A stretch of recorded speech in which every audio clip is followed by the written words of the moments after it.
باز توضیحات پتریازیس آلبا هست که گفتیم به شکل ضمنی اینجا کاملا نوشته شده مناطقی که میتونن درگیر باشن و حالا تشخیص افتراقی خیلی مهمش به جز حالا قارچ که در نگران هستن واقعا ویتیلیگو هست که والدین بچه‌هاشون رو میارن و نگرانن که این ویتیلیگو یا پیسی نباشه.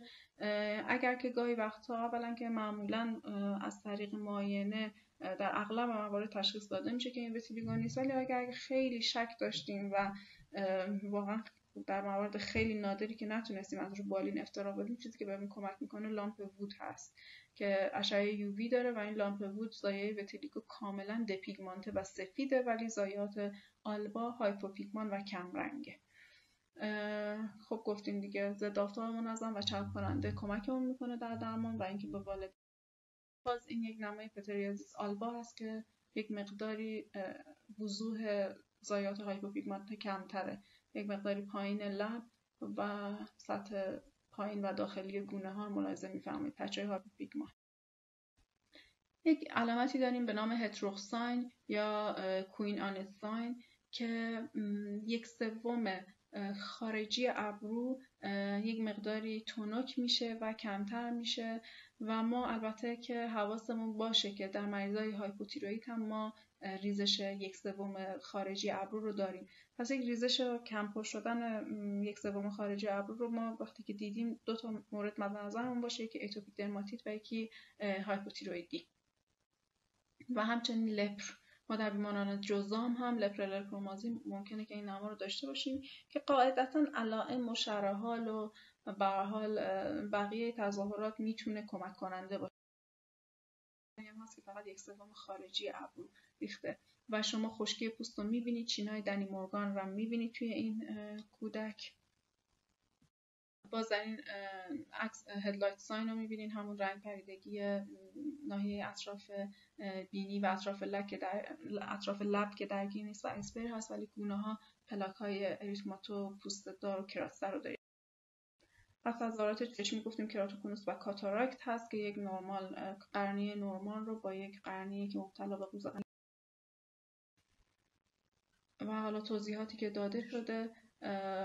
یکی از علتهایی که این بیماران مبتلا به اتوپیک درماتایتیس مستعد به کاتاراکت هستن، حالا بجز اون زمینه ژنتیکی که دارن، به هر حال گاهی وقتا نیاز به درمان با استروئیدهای سیستمیک هست در مواردی که با داروهای موضعی نمیتونیم کنترل کنیم. خب همین استروئیدهای سیستمیک هم که اگر طولانی مدت برای بیمار استفاده بشه و مصرف نامناسب و بدون پایش مناسب داشته باشه، میتونه مساعد کننده کاتاراکت برای درماتایتیسی هست. ما باید حواسمون باشه حالا بجز درمان بیماری، شناخت و درمان عوارض هم مهمه. عفونت‌های پوستی گفتیم که خب این بیماران به خاطر سطح پوستی مختل و ایمنی تغییر یافته‌شون مستعد عفونت‌هان. شایع‌ترین عفونت‌هایی که مستعدش هستن استاف اوروئوس هست که در پوست یک تعداد زیادی از افراد مبتلا به اتوپیک درماتایتیس کلونیزه میشه و میتونه به شکل شایع ضایعات پوستی رو باعث عفونتشون بشه. این استاف باعث شعله‌وری درماتیت اتوپیک میتونه بشه و خب چون خود اون توکسینی که استاف تولید میکنه میتونه به شکل سوپر آنتیژن عمل کنه و آبشار التهابی رو تحریک کنه. در نتیجه خیلی وقتا ما در بیماران اتوپیک به خصوص بچه‌ها وقتی که بیماری خیلی شدیده، گاهی وقتا دوره کوتاه مدت آنتی بیوتیک هم به اینا میدیم، چون احتمال داره که به خاطر اون سوپر اینفکشن استاف بیماری تشدید شده باشه و میتونه یک دوره 5 تا 7 روزه سفالکسین کمک کننده باشه. اگزما هرپتیکوم هم یکی از عفونت‌هایی که در این بیماران خیلی مهمه که ضایعات هرپس سیمپلکس روی پوست این افراد خیلی وسیع گسترش پیدا میکنه و یک سری نمای خاصی رو ایجاد میکنه. نمای هرپس رو همه شما دیدید، به شکل یک سری ضایعات به شکل وزیکل های مونومورف و تجمع کنار هم ملاحظه میفرمایید که اینا این وسیع‌تر میشه و یک سری اروژن های به شکل پانچ آوت مثل اینی که سوراخ شده ما در این بیماران میبینیم که کراس هموراژیک هم دارن. در هر محلی میتونه رخ بده، ولی خب بیشتر تنه و سرگردن رو درگیر میکنه. یک اتوپیک درماتیتی اگر آمد با تشدید ضایعات و آمد با یک سری نمای این ضایعاتی که گفتیم اروژن های پانچ آوت و تب و بیحالی و حالا تو معاینه لامفادنوپاتی، باید حتما حواسمون به اگزما هرپتیکوم باشه و درمانش رو براش. این یک اگزاما هرپتیکوم خیلی خفیف هست. شما سری پاپول های مونومورفی رو میبینید که به شکل تجمع یافته کنار هم در بعضی پاپول ها شما اون کراست هموراژیک رو هم. باز در ناحیه گردن یک فرد سیاه‌پوسته که این یک مقداری خب شدتش. یکی دیگه از عفونت‌هایی که بیماران معمولاً مستعد بهش هستن، بیماران اتوپیک درماتایتیس، مولوسکوم هست که میدونید یک بیماری ویروسیه که از خانواده پاکس ویروس ها عاملش میشن. اینجا هم باز خب مولوسکوم در این بیماران تعداد بیشتری داره. همچنین باز به خاطر اختلال سد دفاعی بیماران اتوپیک درماتایتیس به عفونت‌های قارچی هم مستعدتر هستن. پس عوارض چشمی رو که در ضمن توضیحات خدمتتون گفتیم، باز در این اسلاید یک مروری شده که چه عوارضی ممکنه برای این پس درمان میشیم. گفتیم حالا بجز عوامل ژنتیک و عوامل بالاخره محیطی، عوامل ژنتیک و عوامل سلول‌های ایمنی و اینایی که دخیل هستن، مهمترین اختلالی که ما داریم اختلال سد دفاعیمونه و خشکی پوستی که ما داریم. پس خط اول درمان اینه که این بیماران رو همیشه چرب نگه داریم. مهمترین کار اینه که بیماران دائم چرب بشن. بیماران میان میگن بله پوستش خشکه، میگن مثلا ما اومدیم 2 روز پیش چربش کردیم ولی بازم خشکه. چربی دفعات نداره. هر وقت پوست بچه یا بیمار مبتلا خشک است باید چرب باشه. حالا ممکنه روزی 1 بار نیاز باشه، ممکنه روزی 3-4 بار نیاز باشه. پس مکررن باید با یک چرب کننده پوست چرب نگه داشته باشه. خب چون مصرف چرب کننده زیاده، قطعا یکی از مهمترین امولینت هایی که میتونه به اینا توصیه بشه یک وازلین ساده است. وازلین هایی که توی داروخانه حالا به انواع مختلف، وازلین بچه یا وازلین هایی که به شکل کارخونه‌ای تهیه شده، نه وازلین هایی که به شکل به اصطلاح فله‌ای هست. اونا خب ممکنه خودش عامل عفونت چیزی بشه. قیمت نسبتا ارزونی هم داره، فکر کنم از هر قوطی بین 7 تومن تا 9 تومن. وازلین بدون اسانس ارزان ترین چرب کننده ایه که میتونن استفاده بکنن. باز در این تصویر ملاحظه می‌فرمایید عکس سمت چپ یک پوست سالمه و عکس سمت راست یک پوست صدمه دیده که می‌بینید که چطور آلرژن ها از بین این پوست میتونن رد بشن. ولی وقتی یک پوستی سالم هست و اون چربی سطح پوست نرمال هست، خب آلرژن نمیتونه نفوذ پیدا کنه و باعث شروع واکنش‌های کار مهم دیگه‌ای که حتما باید به شکل کامل به بیماران توضیح بدیم و با خانواده هایی که بیمار مبتلا به اتوپی دارن، دوری از آلرژن ها و محرک های محیطی هست. خب انواع صابون ها و شوینده ها باید خیلی دقت کنیم در اینها و ترجیحاً یک سری خب مخصوص انواع برند های مختلف هست که برای پوست های خشک مواد شوینده ساختن. اولا که باید در حد امکان حمام کاهش پیدا کنه، یعنی مثلا یک شیرخواری رو اگر میخوام ببرن همون، نهایتا هفته 1 بار، حالا اگر سن بالاتر یه حد درصد هفته 2 بار حمام کنه. حمام خیلی کوتاه باشه، حتی در هر نوبت حمام شاید نیاز به شوینده بدن نباشه، فقط سر رو بشورن کافیه. از شوینده های ملایم تا حد امکان استفاده بشه. شستشوی مکرر باعث از دست دادن بیشتر آب و تشدید ضایعات میشه. از مواد آرایشی تا حد امکان پرهیز بشه، چون اینا به هر حال یک سری عناصر آلرژیک و ایریتانتی ممکنه داشته باشن. درباره لباس‌ها گفتیم، لباس‌های پشمی و کامبایی و حتی پلاستیکی میتونه محرک باشه. ترجیحاً لباس‌ها باید تا حد امکان نخی باشه. یک شیرخوار حتما روبالشی، پتویی که استفاده میشه یک ملافه نخی داشته باشه و به خصوص توی زمستون لباس‌های گرمی که بچه‌ها میپوشن، مثلا کلاه یا کاپشنی که بچه میپوشه، حتما یک لایه نخ داشته باشه و به شکل مثلا خیلی از کاپشن‌ها حالا یا ژاکت‌های کاموایی میپوشن، اینا خب نباید با پوست بچه مستقیم در تماس باشه، باعث تشدید سایه میشه. جواهرات و بدلیجات میتونن برای این آلرژیزا باشن. تغییرات درجه حرارت محیط، حالا چه به شکل سرد شدن چه به شکل گرم شدن و تعریق، استرس میتونه تشدید کنه و همینطور آلرژن های محیطی خب در فصل بهار به شکل شایع‌تری آزاد میشن. اینا میتونن باعث تحریک و تشدید یا شروع.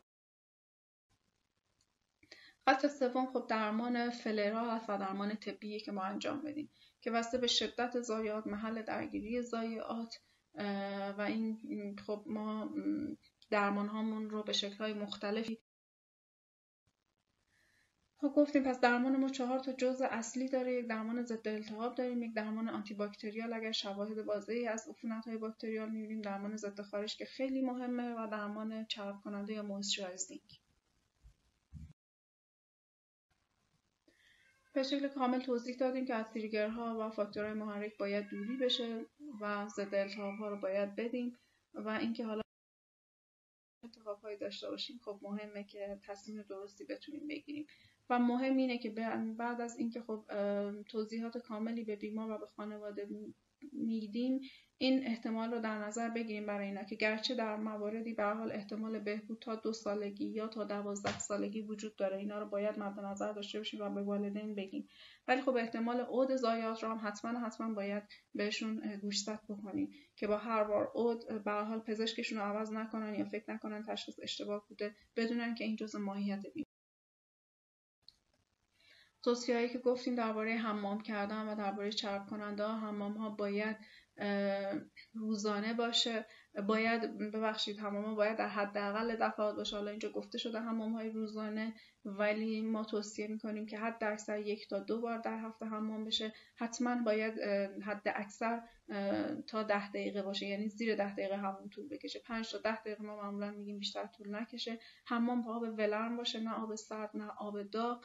و این خود حمام کوتاه یک مقداری کمک میکنه به احساس بهبودی و خنک شدن و بهتر شدن پوست. و استفاده از خب گفتیم شوینده ها و صابون ها باید به حداقل برسه و از یک شوینده خیلی ملایم باید استفاده بشه. کیسه ممنوعه. از یک لیف پارچه‌ای خیلی نازک یا حتی از دست میتونه برای شستن بدن یا سر بچه‌ها استفاده بشه. بلافاصله بعد از استحمام باید امولینت رو روی کل پوست بچه امتحان بکنیم، نه هم روی پوست نرمال و هم روی پوست صدمه دیده. روی کل پوست باید چرب کننده استفاده بشه و حالا گفته شده حداقل 2 بار در روز و گاهی وقتا نیازه که بیشتر از 2 بار در روز ما چرب کننده رو. برای درمان خب خط اول درمان ما استروئیدهای موضعی هستن چون اثر ضد التهابی قوی دارن. منتها باید دقت کنیم در انتخاب نوع استروئید با توجه به محل درگیری ضایعات، سن فردی که میخوایم استفاده بکنیم خیلی مهم هست و خب مبحث تکمیلی استروئیدها رو خدمتتون خواهند گفت و حتما در انتخاب نوع استروئید در هر بیماری که میخوایم تجویز بکنیم و اندیکاسیون داره توجه به سن و محل درگیری خیلی مهمه. خب ما مجاز نیستیم در ناحیه صورت و در ناحیه چین ها از یک استروئید پوتنت استفاده کنیم چون خود مصرف استروئید باعث عوارضی مثل آتروفی پوستی، ایجاد تلانژکتازی و به شکل معکوس بدتر شدن پوست میتونه بشه. و گفتیم در این نواحی چین ها صورت، ضایعات پلک و درمان ضایعات در شیرخواران حتما بعد از استروئیدهایی با پتانسی پایین‌تر و ضعیف. و عوارض استروئیدها اینجا نوشته شده: آتروفی، استریا، آکنه، هایپوپیگمان و خب اگر درست استفاده نشه میتونه باعث حتی سرکوب آدرنال هم بشه و بعد از قطع خب سندروم ترک رو برام.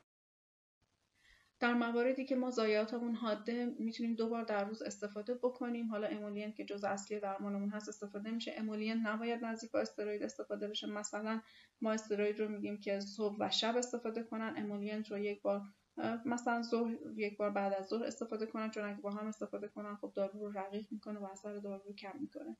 حالا بسته به وضعیت ضایعات ممکنه تا 5 روز تا 1 هفته نیاز باشه که 2 بار در روز استفاده کنن و بعد دفعات رو به تدریج کاهش میدیم تا نهایتا نگهدارنده 2 بار در هفته. به هر حال یک زمانی هم نیاز هست که دارو قطع بشه که اون با توجه به قضاوت بالینی و بررسی ضایعات بیمار تصمیم. یکی دیگه از درمان‌هایی که در این بیماران استفاده میشه مهار کننده‌های کلسینورین هستن که به شکل تاکرولیموس یا پیمکرولیموس در بازار موجود هست و حالا گفته شده که حالا تاکرولیموس برای موارد متوسط تا شدید، پیمکرولیموس برای موارد خفیف تا متوسط.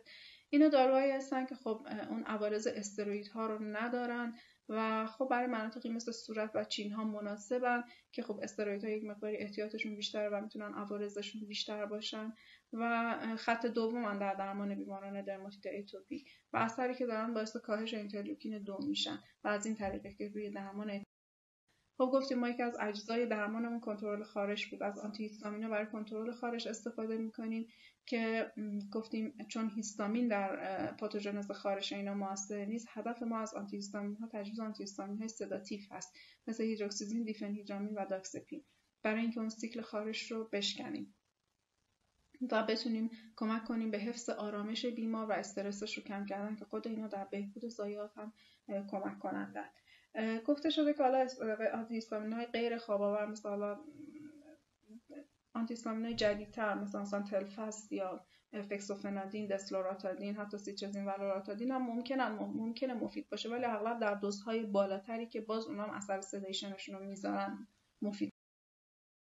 آنتیبیوتیک ها گفتیم اگر که بیماری خیلی شدید تشدید یافته باشه یا علائمی از عفونت رو ببینیم، به مدت کوتاه میتونن کمکمون کنن در کنترل مواردی که بیماری تشدید پیدا کرده که معمولا از فلوکساسیلین.